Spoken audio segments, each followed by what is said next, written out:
चलिए देखिए, electric potential बता रहे थे, है ना। इलेक्ट्रिक पोटेंशियल में हम बता चुके थे आपको, due to the point charge, है ना। और ऐसा कोई विशेष बात नहीं है, लेकिन हम आपको सिस्टम ऑफ चार्जेस ही बता देते हैं। मान लीजिए कोई चार्ज इधर Q1 रखा है, कोई चार्ज Q2 रखा है, कोई चार्ज Q3 रखा है, और ये ऐसे ऐसे कोई चार्ज Qn रखा है। ये सोर्स चार्ज Q है, ठीक है। Q1 का डिस्टेंस R1 है, Q2 का R2 है, Q3 का R3 है, Qn का Rn है। तो टोटल पोटेंशियल कितना होगा? V equal V1 plus V2 plus V3 plus dot dot dot dot Vn, ठीक है। तो V1 का वैल्यू कितना? KQ बाई क्या? R1। ये क्या होगा? KQ by R2, KQ by R3 plus dot dot dot dot KQ by क्या? Rn। KQ कॉमन ले लो, क्या मिलेगा? 1 by R1, 1 by R2, 1 by R3 dot dot dot dot 1 by क्या? Rn। समझ गए ना? ये लो यार, ये टोटल पोटेंशियल आ गया, ठीक है। तो पोटेंशियल ड्यू टू द क्या? System of charges. Potential due to system of charges. चलो आगे समझो और कुछ डिफरेंट बताते। कल यार मैंने आपको सवाल दिए थे, बहुत सारे किए आपने, बोलिए मिटाए इसको। कल मैंने बहुत सारे क्वेश्चंस दिए थे आपको, करीब 10-12 क्वेश्चन दिए थे करने, हो कर लिए हैं। बड़ा जल्दी जल्दी सॉल्व किया करो, क्वेश्चंस किया करो, पूरा होमवर्क करो, डाउट पूछो, फिर मैं आपको क्वेश्चंस बताता हूं, ठीक है। चलिए आगे बात करते हैं अपन। यार इलेक्ट्रिक पोटेंशियल जब बता रहे थे तो मैंने बताया था चेंज इन पोटेंशियल बराबर work done from A to B upon क्या? चार्ज, ठीक है। मान लीजिए वो चार्ज इलेक्ट्रॉन है। कौन है? इलेक्ट्रॉन। और ये इसकी वैल्यू 1 वोल्ट है, work done A to B, और ये है इलेक्ट्रॉन, ठीक है ना। तो जो टोटल एनर्जी कंजम्पशन है वो कितना होगा? 1 इलेक्ट्रॉन वोल्ट। कितना होगा? 1 इलेक्ट्रॉन वोल्ट, ठीक है ना। तो इलेक्ट्रॉन की वैल्यू कितनी? 1.6 इंटू 10⁻⁻19 कुलाम, और वोल्ट कितना? 1 वोल्ट, ठीक है ना। तो क्या होगा? 1.6 इंटू 10⁻⁻19 जूल। तो कुलाम इंटू वोल्ट कितना होगा? जूल। तो क्या समझ में आया? अगर कोई इलेक्ट्रॉन को हम क्या करते हैं? 1 वोल्ट से एक्सेलरेट करते हैं तो कितनी एनर्जी कंज्यूम करता है? 1.6 इंटू 10⁻⁻19 कुलाम, ठीक है ना। तो 1 इलेक्ट्रॉन वोल्ट की वैल्यू कितनी? 1 इलेक्ट्रॉन वोल्ट की वैल्यू होती है 1.6 इंटू 10⁻⁻19 जूल, ठीक है ना। क्या होती है 1 इलेक्ट्रॉन वोल्ट की वैल्यू?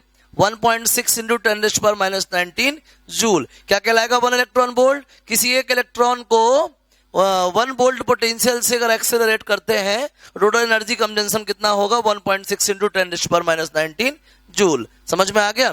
ये इलेक्ट्रॉन वोल्ट एनर्जी की ही यूनिट है, ठीक है। चलो और देखो, मिटाएं इसको। अब बात करते हैं electric potential due to the electric dipole, है ना। तो पॉइंट चार्ज से बता दिया था, सिस्टम ऑफ चार्ज से बता दिया था। मैं बता रहा हूं आपको electric potential due to the electric dipole.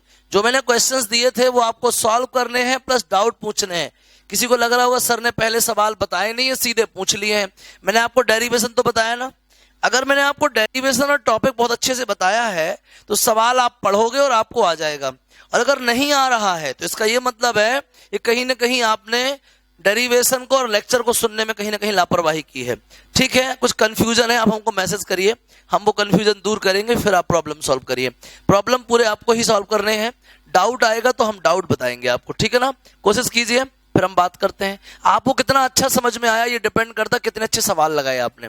अगर आपको कोई टॉपिक समझ में आता है, इसका मतलब है, देखो सीधी बात है, जो चीज जैसे हमें कोई ट्रेनिंग दे रहा है, हमें किसी ने ट्रेनिंग दी कि इस तरीके से इसको प्रिपेयर करना है। अगर हम प्रिपेयर कर लिए मतलब हम ट्रेंड है, अगर हम नहीं प्रिपेयर कर पाए इसका मतलब है हमारी ट्रेनिंग में भी कहीं कमी है। मैंने आपको टॉपिक पढ़ाया, डेरिवेशन बताया, फॉर्मूले भी बता दिए। अगर आप प्रॉब्लम सॉल्व कर लेते हैं इसका मतलब समझ लीजिए सोचने वाली बात है, ये बहुत सीरियस इशू है।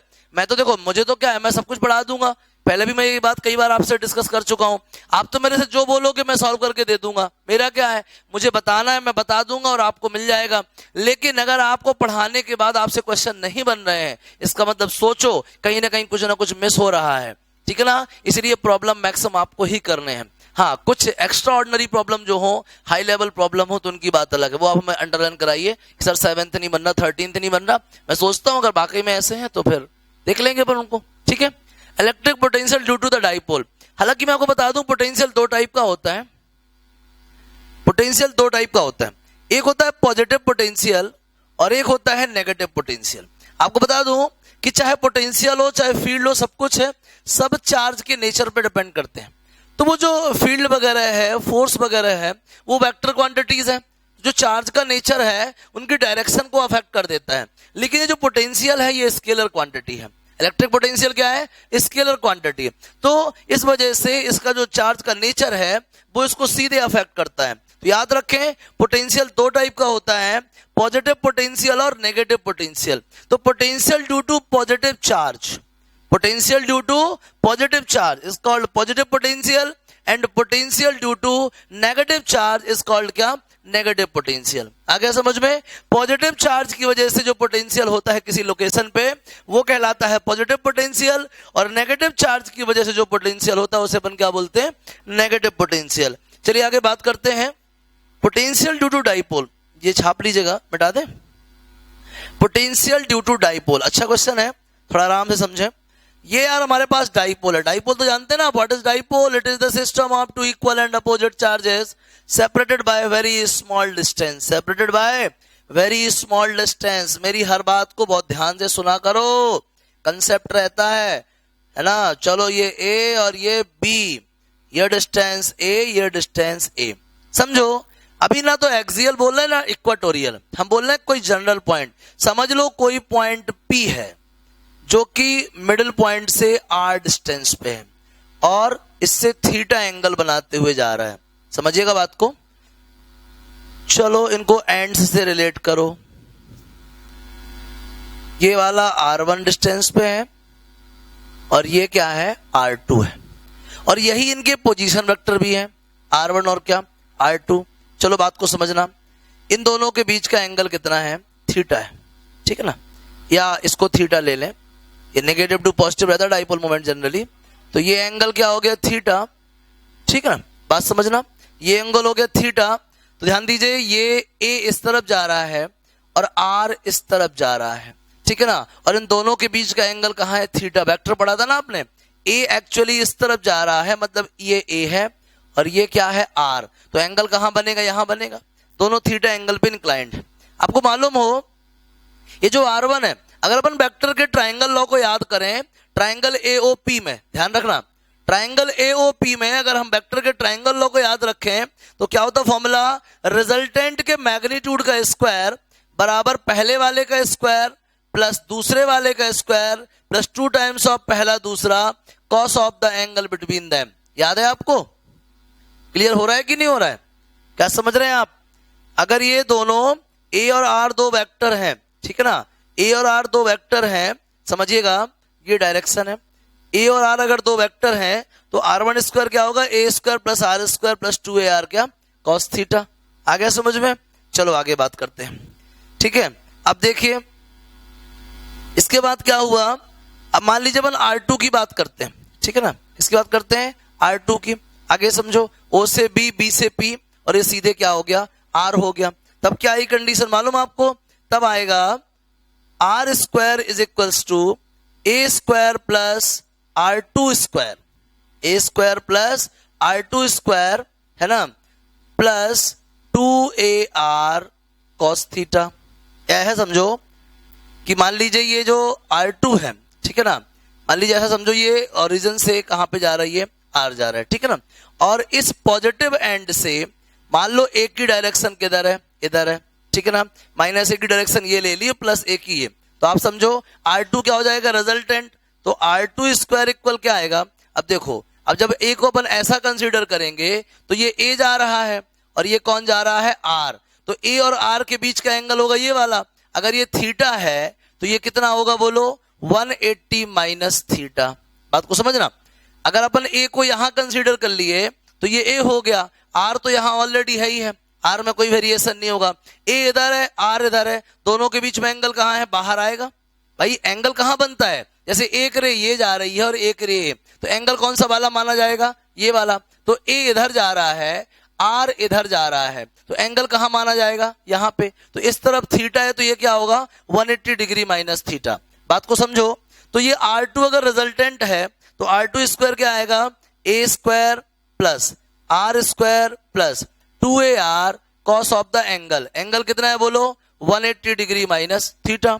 चलो देखो R2 square a square plus r square cos 180 minus theta होता है माइनस कॉस थीटा, तो ये आ गया माइनस 2ar कॉस थीटा।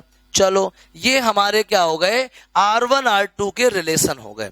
अभी बात को छोड़ दो, अब समझो P पे हमें पोटेंशियल निकालना है माइनस Q चार्ज की वजह से, उसका नाम रखवा दिया मैंने VA, ठीक है ना। Potential at P due to the charge placed at the point A क्या आएगा VA, क्या आएगा formula minus KQ upon R। तो डिस्टेंस कितनी है R1, तो आएगा R1 माइनस चार्ज क्यों लिया, चूंकि माइनस चार्ज है, ठीक है ना। ये वेक्टर क्वांटिटी तो है नहीं कि डायरेक्शन में समझ लेंगे, तो VA इक्वल क्या आ गया माइनस KQ बाई R1, इसका नाम रखवा दो थर्ड। और potential at P due to the charge placed at B, इसका नाम रखवा दिया VB, कितना आएगा KQ अपॉन R2, क्या आ गया KQ अपॉन R2, ये थर्ड और ये क्या फोर्थ। बात को आगे समझो, अपन को टोटल पोटेंशियल की बात करनी है, टोटल पोटेंशियल। तो टोटल पोटेंशियल क्या आएगा भैया, टोटल पोटेंशियल आएगा VA प्लस VB। लो यार VA प्लस VB, VA और VB में कॉमन क्या है, KQ कॉमन है, अंदर क्या बचेगा 1 upon R2 minus 1 upon R1। मतलब हमको अगर VA प्लस VB चाहिए है तो सब कुछ मिल चुका है, नहीं मिला तो क्या 1 अपॉन R2 और क्या नहीं मिला 1 अपॉन R1। तो हम मेहनत करने लगे 1 अपॉन R2 1 अपॉन R1 के लिए। चलो बात करते हैं बाई फर्स्ट अगेन। अब फर्स्ट में देखिए आप, अपन एक काम कर सकते हैं, ए तो बहुत छोटा है ही, पहले ही बात कर चुके हैं। Electric dipole is the system of two equal and opposite charges separated by very small distance, A बहुत छोटा है। हम इस पूरे से आर स्क्वायर को कॉमन ले लेते हैं। चलो आर स्क्वायर को कॉमन ले लिया, क्या बचा इधर पे A square upon R square plus R square के अपॉन में आर स्क्वायर जाएगा तो बचेगा 1 plus 2a upon R cos of theta, ये ले लिया अपन ने। यहां से स्क्वायर हटेगा तो R1 इक्वल क्या आएगा, इसका भी हट जाएगा R, और a square upon R square plus 1 plus 2a upon R cos theta की पावर हाफ। R1 आ गया। अब ध्यान रखें आप, a तो बहुत छोटा था ही, जब a बहुत छोटा है तो a अपॉन आर तो और छोटा हो जाएगा, क्योंकि a r से बहुत छोटा है, a अभी क्या है r से बहुत छोटा है, तो a अपॉन r कर देंगे तब तो बहुत ही छोटा हो जाएगा, तो a square upon R square और छोटा हो जाएगा, तो ये क्वांटिटी हो जाएगी नेग्लिजिबल। तो 1 अपॉन तो क्या आएगी 1 अपॉन आर, और ये जो पॉजिटिव पावर है ये हो जाएगी negative power 1 plus 2a upon R cos theta minus half. इसका नाम रखवा दीजिए आप 5 नंबर। समझ गए बात को, या ना भी रखवा भी और आगे बात करते हैं। समझना बात को कि ये जो Q a square upon R square था ये क्या था नेग्लिजिबल, छोड़ दिया मैंने इसको। आगे समझो, हमने बाइनोमियल थ्योरम पढ़ा है a plus x whole power n क्या होता है a प्लस एन एक्स, कब, जब x क्या है a से बहुत छोटा हो। तो 1 प्लस ये, अब देखो ये वैल्यू बहुत छोटी है, क्यों, a समझ लो r से बहुत छोटा था, तो a अपॉन r 1 से बहुत छोटा होगा, तो a अपॉन 1 बहुत छोटा है, और a अपॉन r अगर 1 से बहुत छोटा है तो ये बाइनोमियल वाला थ्योरम लग जाएगा। लग लीजिए 1 अपॉन r1 कितना आ गया 1 अपॉन r, ये माइनस हाफ का मल्टीप्लाई होगा तो 1 minus a by R cos theta हो जाएगा। इसका नाम रखवा दिया 5। सेम यही चीज R2 स्क्वायर में फॉलो होनी है, जैसे मैंने R1 स्क्वायर में से यहाँ पे आर स्क्वायर कॉमन ले लिया, फिर स्क्वायर हटाया, फिर स्क्वायर हटे तो पावर हाफ लग गई, फिर रेसिप्रोकल किया तो पावर माइनस 1/2 हो गई, फिर ये बाइनोमियल लग गया, और ये सिचुएशन यही R2 में होने वाली है। तो 1 अपॉन R2 की वैल्यू क्या आएगी 1 upon R 1 plus a by R cos theta, क्यों, उसे पहले से क्या है माइनस 2ar है, तो ये इसका क्या आएगा माइनस 2a अपॉन आर, तो जब माइनस का इधर इनटू होगा तो क्या बन जाएगा प्लस का, तो इसलिए याद रखें इसमें अगर माइनस है तो इसमें क्या आएगा प्लस। समझो आगे, आप करके भी देख सकते हो, मैंने कहा कौन इतना लंबा खींचे, मैंने एक को करवा दिया, सेम इसी के जैसा R2 वाले को करना, यही आएगा। चलो इसका नाम रखवा दिया अपन ने 6 नंबर। वापस से आओ भी टोटल में, भी टोटल कितना है बताओ, KQ बाहर है, अंदर क्या 1 अपॉन R2 की वैल्यू रख दो यार, उसको अंदर मल्टीप्लाई कर दो, 1 upon R plus A upon R square cos theta, फिर माइनस 1 अपॉन आर वन की वैल्यू क्या है 1 अपॉन आर, और ये माइनस के अंदर जाएगा तो प्लस का बन जाएगा A by R square cos theta. देख लो कुछ कट रहा है क्या? हाँ, 1 बाई आर से 1 बाई आर कट रहा है, ठीक है। तो भी टोटल कितना आ गया भैया? भी टोटल आ गया K Q A upon R square cos theta, A upon R square cos theta क्या बन जाएगा 2a cos theta upon R square. तो आप देखिए q इंटू 2a क्या होता है p, q इंटू 2a क्या होता है बताइए p। तो भी टोटल कितना आ गया बताइए? भी टोटल आ गया q इंटू 2a होता है p, p मतलब डाइपोल मोमेंट, तो kp कॉस थीटा अपॉन क्या R square, kp cos theta upon क्या आर स्क्वायर। कुछ हल्का फुल्का समझ में आया कि नहीं आया? अगर समझ में आया तो नोटिस करिए, हम वापस से आपको हर चीज बता देना चाहते हैं, ठीक है। सबको दिखाई दे रहा ना हर एक पार्ट? वापस से बहुत ध्यान से सुनो, समझो। हम पढ़ा रहे हैं आपको टॉपिक क्या? Electric potential due to the electric dipole. समझ रहे हैं बात को? मैंने सबसे पहले आपको डाइपोल बता दिया। डाइपोल क्या होता है? It is the system of two equal and opposite charges separated by very small distance. मैंने ये डाइपोल बना दिया, ये माइनस क्यू प्लस क्यू, इसका नाम ए, इसका नाम बी, और दोनों के बीच में छोटा सा सेपरेशन 2a है। ये मिडिल पॉइंट हो गया। हमें कोई जनरल पॉइंट पे निकालना है, ना एक्सियल ना इक्वेटोरियल। एक्सियल तो कंडीशन है, इक्वेटोरियल तो कंडीशन है। हमें कहीं भी जनरल पॉइंट पे कहीं भी निकालो। मैंने वो जनरल पॉइंट P कंसीडर कर लिया, P दिखाई दे रहा ना आपको? मैंने जनरल पॉइंट P कंसीडर कर लिया, जो कि मिडिल से R डिस्टेंस पे है। मिडिल से कहां पे है? R डिस्टेंस पे। आया समझ में? चलो अपन को A से बात करनी है। आखिर A से कितनी डिस्टेंस पे है? A से मैंने P की डिस्टेंस R1 ले ली, B से कितनी ले ली? R2 ले ली। चलो हमको गिवन R है, ना तो R1 गिवन है और ना ही R2 गिवन है, ये तो हमने लेट किए हैं। गिवन क्या है? R। मिडिल से R डिस्टेंस पे कोई पॉइंट P पे इंटेंसिटी निकालो, कोई पॉइंट P पे, जनरल पॉइंट P पे, ठीक है। चलो मान लो ये R जो है डाइपोल के साथ थीटा एंगल बनाता है। किसके साथ? डाइपोल के साथ। चलो आगे आओ। हमने देखा कि ये R1 है, ये A है और ये R है। समझ लो एक की डायरेक्शन इस तरफ है। अगर A की डायरेक्शन इस तरफ है तो A और R के बीच में कितना एंगल होगा? थीटा। तो हम वेक्टर से जानते हैं कि रिजल्टेंट का स्क्वायर पहले वाले का स्क्वायर प्लस दूसरे वाले का स्क्वायर प्लस 2 टाइम्स ऑफ पहला दूसरा कॉस ऑफ द एंगल। ये कर दिया अपन ने। चलो R1 स्क्वायर निकाल लिया। अब इस वाले में आओ। समझ लो एक ही डायरेक्शन इस तरफ है थोड़ी देर के लिए, वो तो जैसे आप डायरेक्शन मानोगे वैसे ही आपको एंगल मिल जाएंगे, तो घबराने की जरूरत ही नहीं है। समझ लो एक ही डायरेक्शन इस तरफ है और आर की किस तरफ है? इस तरफ है। तो ए कहां हुआ? यहां हुआ, देखो यहां। तो ए यहां है, आर इधर है, तो दोनों के बीच का एंगल क्या कहलाएगा? ये वाला।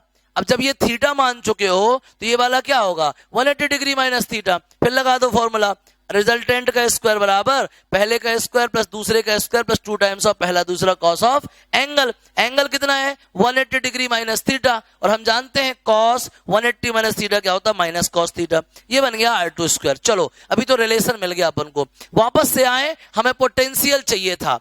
P पॉइंट पे A की वजह से क्या होगा पोटेंशियल? माइनस के क्यू अपॉन R1। फॉर्मूला ये होता है ना, के क्यू बाई आर। क्यू मतलब चार्ज, चार्ज कैसा है? Minus Q. डिस्टेंस कितनी है? R1। B की वजह से कितना आएगा? के क्यू अपॉन R2। टोटल कितना होगा? जोड़ दो। आ गया समझ में? चलो हमें के क्यू मालूम है, 1 अपॉन R2 1 अपॉन R1 पता नहीं थे। ठीक है यार, कोई बात नहीं। मैंने R1 स्क्वायर को ऐसे लिख दिया, मैंने ना पूरे से A स्क्वायर R स्क्वायर को कॉमन ले लिया, ये ले लिया। बोले सर आप ऐसा क्यों कर रहे हैं? इसलिए कर रहे हैं R1 सिंप्लीफाई हो जाए और R के टर्म्स में बस दिखने लगे, जो और थीटा के टर्म्स में, क्योंकि हमको R पता है और थीटा पता है मेनली, समझना। तो मैंने R कॉमन ले लिया। आप देख रहे हो A अपॉन R पहले ही बहुत छोटा था, तो उसका स्क्वायर और छोटा हो जाएगा।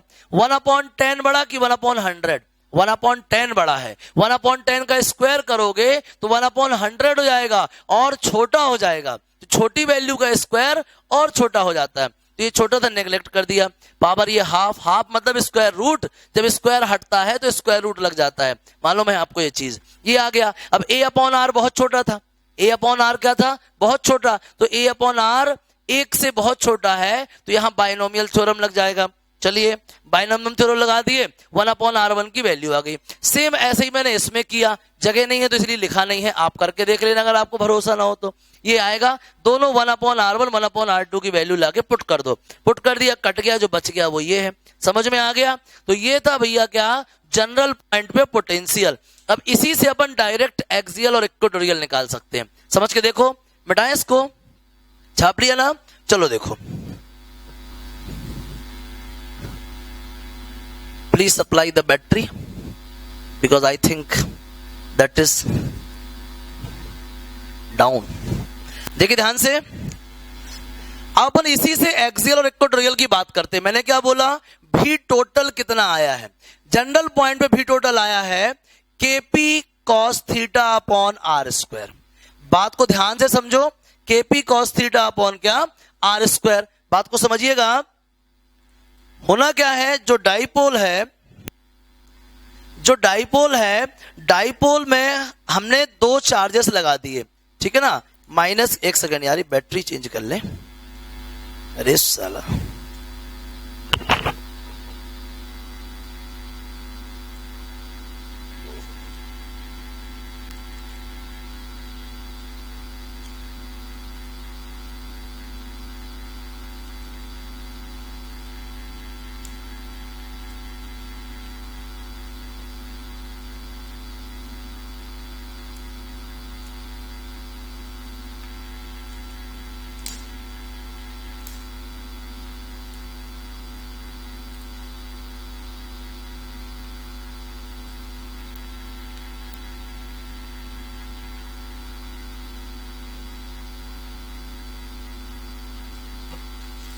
जब किसी चीज की जल्दी रहती है,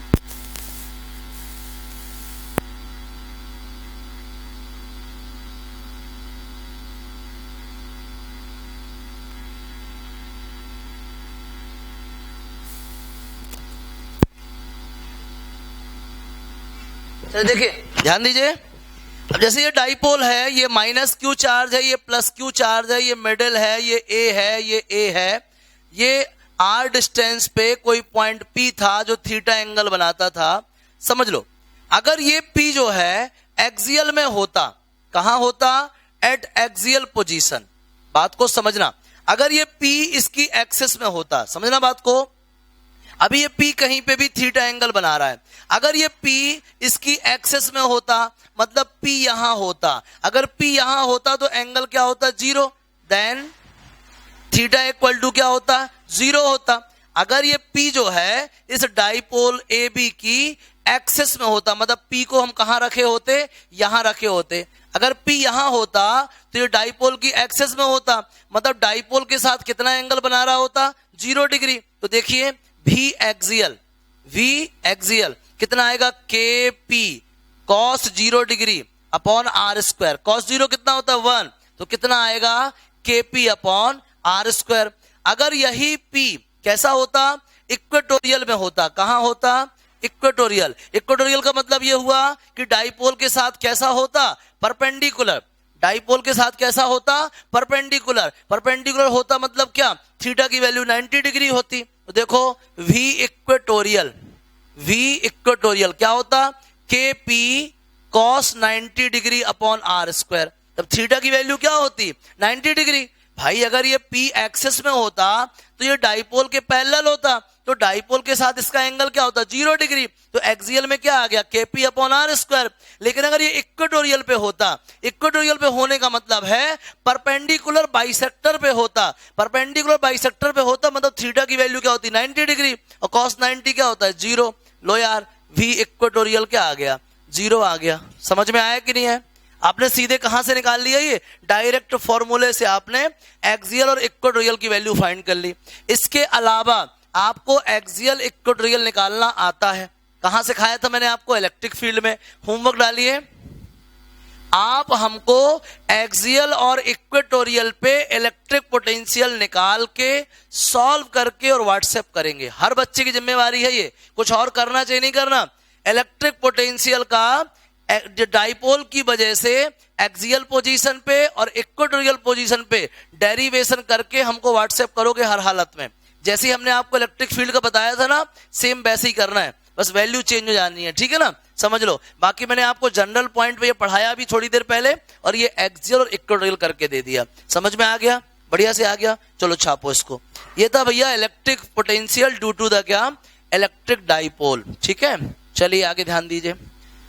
तो potential due to point charge बता दिया, potential due to system of charges बता दिया, और पोटेंशियल ड्यू टू क्या बता दिया, डाइपोल बता दिया, ठीक है ना। चलिए आगे बात करते हैं। अब मैं बताने जा रहा हूं आपको इक्विपोटेंशियल सरफेस। इक्विपोटेंशियल सरफेस जो मैंने कल सीट भेजी थी वो सॉल्व करना है हर बच्चे को, याद रखना। सीट चेक करते रहा करो, फिजिक्स में लगभग डेली ही आएंगी, ठीक है ना, बात समझो।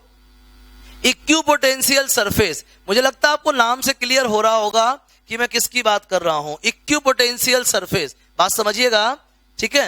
इक्विपोटेंशियल सरफेस का मतलब यह हुआ एक ऐसा सरफेस जहां पे हर एक पॉइंट का पोटेंशियल क्या है, सेम है। हम किसकी बात कर रहे हैं, इक्विपोटेंशियल सरफेस की। क्या मतलब हुआ, मान लीजिए ये कोई सोर्स चार्ज है और ये इसके चारों तरफ क्या हो गया, इलेक्ट्रिक फील्ड हो गया। क्या हो गया, इलेक्ट्रिक फील्ड। हमने 10 मजदूर लगाए और बोला कि जाओ हर वो पॉइंट पता करके आओ जहां पे पोटेंशियल सेम है। वो 10 मजदूर गए, 10 ने अपने अपनी लोकेशंस के पोटेंशियल की रिपोर्ट भेजी और मालूम चला कि ये जो पॉइंट थे A, B, C, D, E, F, G, H, I, in locations पे पोटेंशियल क्या है, सेम है। मैंने इन पॉइंट्स पे क्या ड्रॉ कर दिया, मैथ्स की भाषा में लोकस ड्रॉ कर दिया। क्या ड्रॉ कर दिया, locus. What is the meaning of locus, it is the path drawn on directed points. Given points पे, डायरेक्टेड पॉइंट्स पे हम जो पाथ ड्रॉ करते हैं दैट इज लोकस। तो हुआ क्या, हमारे पास एक सोर्स चार्ज Q था और ये क्या था, पूरा रीजन उसका इलेक्ट्रिक फील्ड था। क्या था ये, इलेक्ट्रिक फील्ड। हमने इलेक्ट्रिक फील्ड की अलग अलग लोकेशंस का क्या किया, ऑब्जर्वेशन किया। तो हमने देखा कि इन पॉइंट्स का पोटेंशियल क्या है, सेम है। मैंने उन्हीं पॉइंट्स पे क्या ड्रॉ कर दिया, लोकस ड्रॉ कर दिया। इसी लोकस को हम क्या बोलते हैं, इक्विपोटेंशियल सरफेस बोलते हैं, या इस रीजन को क्या बोलते हैं अपन, इक्विपोटेंशियल सरफेस बोलते हैं। आया समझ में। इक्विपोटेंशियल सरफेस कैसा भी हो सकता है। इक्विपोटेंशियल सरफेस एक लाइन जैसा भी हो सकता है, इक्विपोटेंशियल सरफेस एक प्लेन जैसा भी हो सकता है, और इक्विपोटेंशियल सरफेस पूरा स्पेस जैसा भी हो सकता है। समझ रहे हैं ना। इक्विपोटेंशियल सरफेस आपको 1D भी दिख सकता है, इक्विपोटेंशियल सरफेस आपको 2D भी दिख सकता है, और इक्विपोटेंशियल सरफेस आपको 3D भी दिख सकता है। इक्विपोटेंशियल सरफेस किसी इलेक्ट्रिक फील्ड में खींचा हुआ वो इमेजिनरी सरफेस या इमेजिनरी लोकस या इमेजिनरी रीजन है जिसके हर पॉइंट का पोटेंशियल क्या है, सेम है। आया समझ में। What is the equipotential surface, it is the imaginary surface, it is the imaginary surface in an electric field at which या at where the potential of every point, the potential of every point has a constant value। ठीक है ना। किसी electric field का वो imaginary reason या किसी electric field के उन सारे पॉइंट्स का लोकस जिनका पोटेंशियल क्या है, फिक्स है, जिनका पोटेंशियल क्या है, कांस्टेंट है, जिनका पोटेंशियल क्या है, इक्वल है। समझ में आ गया। क्या कहलाएगा वो, इक्विपोटेंशियल सरफेस कहलाएगा। कहलाएगा इक्विपोटेंशियल सरफेस। समझ में आ गया। तो किसी भी इलेक्ट्रिक फील्ड में, जैसे मैंने ये Q रखा था, Q सोर्स चार्ज हो गया, ये इसका इलेक्ट्रिक फील्ड हो गया। इलेक्ट्रिक फील्ड में बहुत सारे पॉइंट्स ऑब्जर्व किए, उनके पोटेंशियल सेम थे, वहां पे मैंने लोकस ड्रॉ कर दिया और ये रीजन क्या बन गया, इक्विपोटेंशियल सरफेस बन गया। मान लीजिए ये अपने पास क्या था, सोर्स चार्ज था, पॉइंट चार्ज, ये एक रीजन बना, ये रीजन क्या हो गया, इक्विपोटेंशियल सरफेस। तो ये जो सरफेस है ना, ये सरफेस, ये बाहर वाली सरफेस, कुछ लोग यहां अंदर घूम रहे होंगे, नहीं, ये जो सरफेस है ना, सरफेस, यहां पे आप कहीं भी भागते रहो, हर पॉइंट का पोटेंशियल क्या होगा, सेम होगा। हर पॉइंट का पोटेंशियल क्या होगा, सेम। जैसे मेरे पास लाइन चार्ज था, क्या था, लाइन चार्ज। क्या था बोलिए, लाइन चार्ज था। थोड़ी देर के लिए समझ लो कि मेरे पास डाइपोल था। तो देखिएगा ये जो रीजन है, ठीक है ना, ये जो सरफेस है ना, ये सरफेस, ये जो सरफेस है ना, ये जो सरफेस है ना, इसके हर पॉइंट का पोटेंशियल क्या है, सेम है। तो ये सरफेस क्या है, इक्विपोटेंशियल सरफेस है। क्या है ये, इक्विपोटेंशियल सरफेस। समझ में आ रहा है कि नहीं आ रहा है? मैं इसको इक्विपोटेंशियल सरफेस नहीं बोल रहा हूं, स्पेस में जो ऊपर ढक्कन आएगा, ढक्कन, समझो ना। मान लीजिए ये सोर्स चार्ज है, ये सोर्स चार्ज, ठीक है ना। अगर ये सोर्स चार्ज है तो इसका इक्विपोटेंशियल